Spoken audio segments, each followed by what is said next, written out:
Hello guys, welcome back to my channel. আজকের ব্লগটা হচ্ছে 5th অগস্টের। এই দিন ছিল আমাদের ফেয়ারওয়েল, মানে ভাবতে পারছো টিউশন ব্যাচ থেকে নাকি আমাদের ফেয়ারওয়েল দিচ্ছে।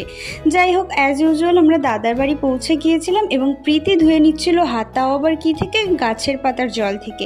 ঘরে ঢুকেই দেখি তনুশ্রীদি আমাদের জন্য একটা গিফট নিয়ে এসেছিল। এটা অনেকটাই আনএক্সপেক্টেড ছিল আমার জন্য।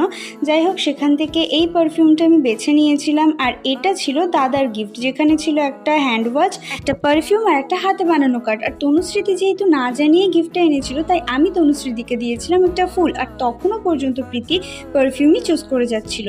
দেন দেখলাম দাদা আমাদের জন্য একটা কেক এনেছিল। যেহেতু আমাদের জন্য এনেছিল, তাই আমরা তিনজন মিলে কেকটা কেটে নিচ্ছিলাম। বাকি আরও দুজন ছিল, কিন্তু তারা সেদিন আসতে পারেনি। অন্য সময় 1 মিনিটের কম ভিডিওতেও কি ভয়েস দেবো সেটা ভেবে পাই না, কিন্তু আজকে এই ব্যাচটা সম্বন্ধে এত কথা জমে রয়েছে যে ভিডিও কম পড়ে যাচ্ছে। অনেক কম সময় পড়েছি দাদার কাছে, কিন্তু এত ভালো স্মৃতি জমে গেছে যে কি বলবো।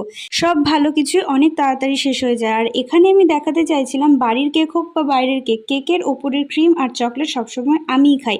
আর আমাদের খাওয়া দাওয়ার মধ্যে ছিল চিকেন বিরিয়ানি, চিকেন চাপ, সালাড, ডিম সিদ্ধ আর ঠান্ডা। অনেক মজা করেছিলাম ওই দিন। বাড়ি আসার সময় অনেক মন খারাপ লাগছিল। যাই হোক, দেখা হচ্ছে নেক্সট কোনো ভিডিওতে। আজকের মতো এতটুকুই, বাই।